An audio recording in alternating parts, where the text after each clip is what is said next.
আমরা ইতিপূর্বে একটি ভিডিও করেছিলাম এবং সেই ভিডিওতে তথ্যসহ আপনাদের সামনে উপস্থাপন করেছিলাম যে বিজেপির অন্তঃতদন্তে পশ্চিমবঙ্গে তারা 9টি সিট পেতে পারে এমন একটি তাদের নিজেদের রিপোর্টে প্রকাশ হয়েছে এবং সেই 9টি যে সিট তারা জিততে চলেছে তার মধ্যে তমলুক কেন্দ্রটি ছিল না, অর্থাৎ তমলুক কেন্দ্রটি বিজেপি হারতে চলেছিল এমন একটি রিপোর্ট বিজেপির পার্টি নিজের ভিতর থেকে বেরিয়ে এসেছিল।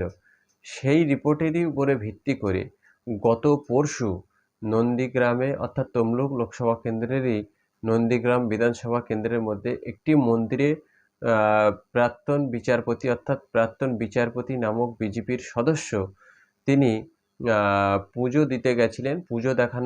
পুজো দেওয়াটা লোক দেখানো, আদতে তার মনের যে ইচ্ছা সেটা সেই মন্দিরে গিয়ে প্রকাশ হয়েছে। আপনারা প্রথমে ভিডিওটি দেখুন, দেখলেই বুঝতে পারবেন যে অভিজিৎ গাঙ্গুলি আসলে লোক দেখানো ধর্মচারণ করতে যায়, তার মনের কিন্তু ইচ্ছা অন্যরকম। প্রথমে আপনারা ভিডিওটি দেখুন।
পুজোর সঙ্গে সঙ্গে নিজের অভাব অভিযোগ জানান পুরোহিত।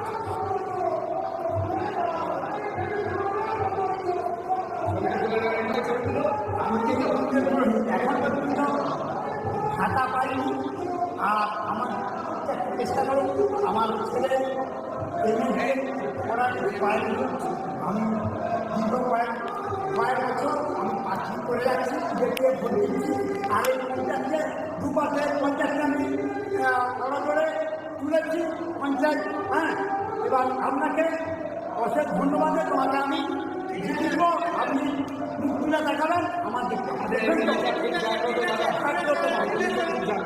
বিজেপির সমর্থকরা মালা পরিয়ে ছবি তোলেন।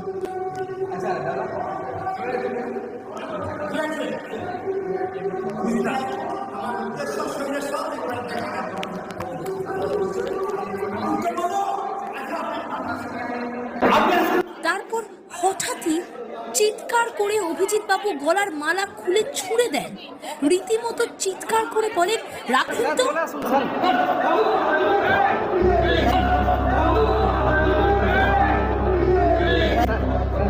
হঠাৎ এই ব্যবহারে পুরোহিত আপনারা ভিডিওটি দেখলেন যে মন্দিরের পুরোহিত তিনি তাকে আশীর্বাদ করার পরে তার কাছে কিছু দাবি দাওয়া পেশ করেছিলেন। এখন দাবি দাওয়া কেউ রাখতেই পারে, অভিজিৎ গঙ্গোপাধ্যায় সেই দাবি পূরণ করবে কি করবে না সেটা তার ব্যক্তিগত ব্যাপার, কিন্তু তিনি মন্দিরের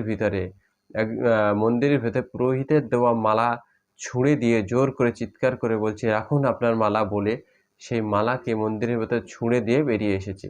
আসলে এই সমস্ত মানুষেরা তাদের স্বার্থ চরিতার্থ করার জন্য যে কোনো পরিবেশ পরিস্থিতি গড়ে তুলতে পারে। তিনি যখন বিচারপতির আসনে বসেছিলেন, তিনি বিচার ব্যবস্থা এবং সংবিধানকে সামনে রেখে তার রাজনৈতিক ভবিষ্যৎকে সুরক্ষিত করার জন্য বিচারকের চেয়ারে বসে রাজনীতির রোল প্লে করত। অর্থাৎ এই ধরনের মানুষদেরকে আপনারা যত বিশ্বাস করবেন ততই আপনাদের পস্তাতে হবে। সেই জন্য যে সমস্ত ছাত্রছাত্রীদের তিনি চাকরি দেওয়ার অঙ্গীকার করেছিলেন, সেই সমস্ত ছাত্রছাত্রীদের মধ্যেই এখন তার বিরুদ্ধে সেই চাকরিহারা প্রার্থী তার বিরুদ্ধে প্রার্থী হয়ে দাঁড়িয়েছে তার মুখোশ খুলে দেওয়ার জন্য। এই ধরনের অসভ্য লোকদের থেকে আপনাকে আমাকে দূরে থাকতে হবে। এবং বিজেপি যে কালচার পশ্চিমবঙ্গে খাড়া করতে চাইছে তার অন্যতম উদাহরণ হলো অভিজিৎ গাঙ্গুলির এই মন্দিরের ভেতরে যে ব্যবহারটি করেছে পুরোহিতের সঙ্গে, এটি তার অন্যতম জ্বলন্ত উদাহরণ। দর্শক, অবশ্যই আপনারা আপনাদের মতামত কমেন্ট বক্সে জানাবেন।